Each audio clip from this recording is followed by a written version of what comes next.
Welcome back. અમદાવાદમાં આખરે વિવાદિત હાટકેશ્વર બ્રિજને સંપૂર્ણ રીતે તોડી પડાશે. વિવાદિત હાટકેશ્વર બ્રિજને ફરી નવો બનાવાશે. હાટકેશ્વર બ્રિજ માટે એએમસીએ બહાર પાડ્યું છે 51.70 કરોડનું ટેન્ડર.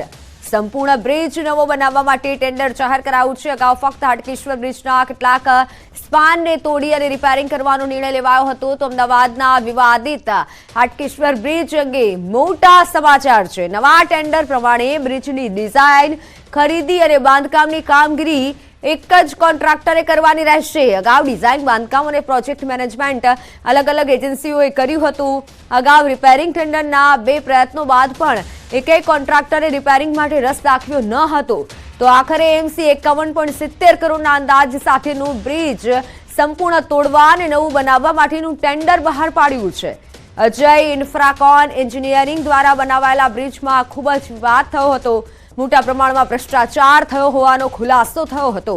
અગાઉ ન્યૂઝ 18 ગુજરાતી સતત આ અંગે અહેવાલ પ્રસારિત કર્યા હતા. ન્યૂઝ 18 ગુજરાતી અને હવે આખરે આ નિર્ણય લેવાયો છે.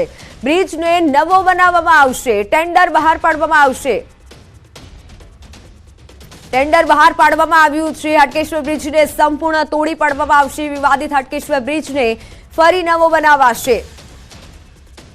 ઓનલાઈન પર સંવાદદાતા પ્રણવ જોડા ચુક્યા છે. પ્રણવ, આ એ જ બ્રિજ છે કે જે વિવાદોમાં રહ્યો છે અને હવે નવો બ્રિજ બનાવાશે?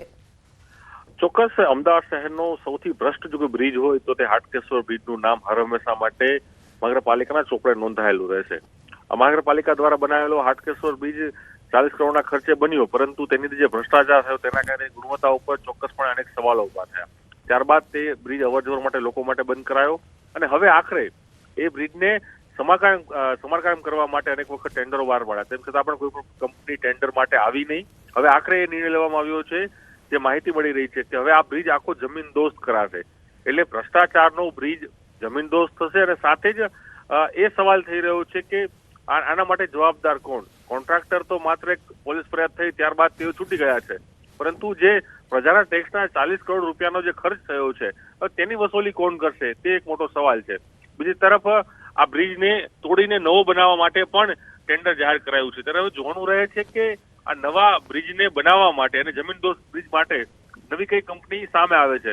પરંતુ ચોક્કસ પ્રજાના ટેક્સના પૈસાનો વેડફાડ થયો છે અને એક ભ્રષ્ટાચારનો નમૂના તરીકે આ બ્રિજ હંમેશા માટે મહાનગરપાલિકાના ચોપડે નોંધાયેલો રહેશે. બિલકુલ પ્રણવ, આભાર માહિતી બદલ.